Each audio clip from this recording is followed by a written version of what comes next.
It's become a popular display in Harwinton, Connecticut to check out.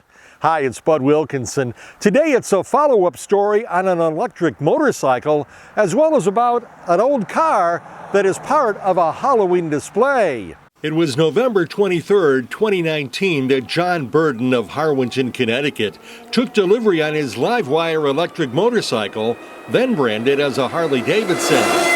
His family joined him when he retrieved it from Yankee Harley-Davidson in Bristol, and Ride Connecticut tagged along as he rode it home. Birden liked the LiveWire then, and he still likes it now. It's definitely a fun bike to ride. There's no doubt at all. It's definitely an awesome bike to ride. It's fun. It accelerates. You have the different modes. Having a battery with a limited number of miles hasn't bothered him. The range was supposed to be around 100 miles, 120 depending on how you drive, and that's pretty much what it hits. I charge it at home. I don't use the charging station because I don't have the patience to sit there for 45 minutes. So I watch my gauge on it, and when it starts to get down around 15%, that's when I charge it. I pull it in the garage, plug it in overnight, and by morning it's ready to go. I'm not a long distance rider. For one, I have a bad back and I can't ride for hours on end. So for me, I go out for an hour, 2 hours at the tops, and I don't even use half the battery. So for me it works out really well.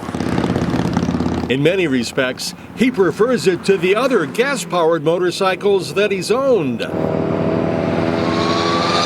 It's definitely easier because I have a few gas bikes also. One of the other bikes that I ride quite often is my Softail. And I flip back and forth.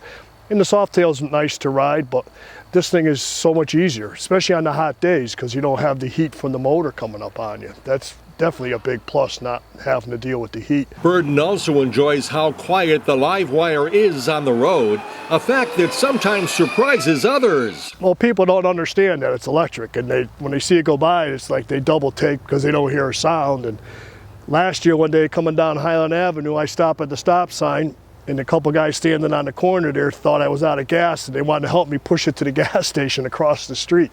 I just started laughing as I drove away, and they all stood there in amazement, which was pretty funny. Despite being 5 years old, the LiveWire hasn't been ridden all that much. I've only got 1,600 miles on it. Last year I didn't drive too much. I ended up with kidney cancer, so I had to do a little recovery last year, so I didn't get much time to ride. This year I got out quite a bit on it.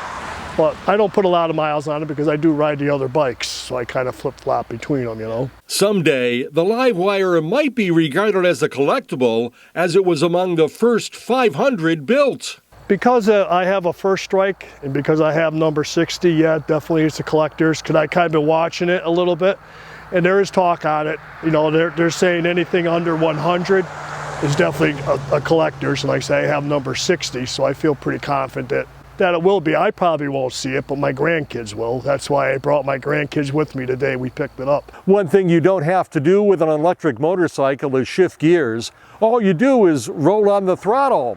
However, in this case, we are going to shift gears, going from motorcycles to old cars.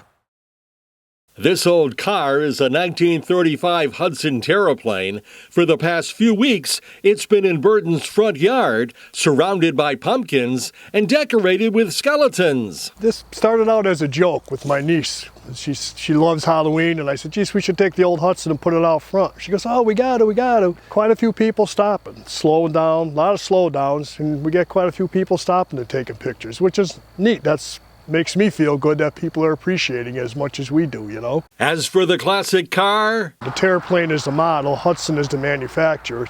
It's around the time that Hudson bought out Terraplane, so they carried the name into the model. The car actually starts and runs and drives.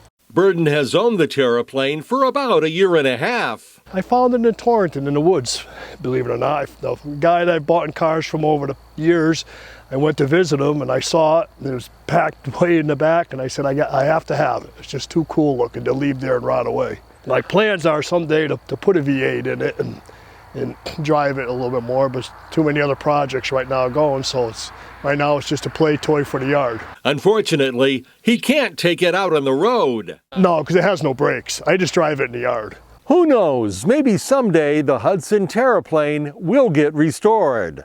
That's Ride Connecticut. I'm Bud Wilkinson, and if you haven't done so yet, please subscribe to the channel.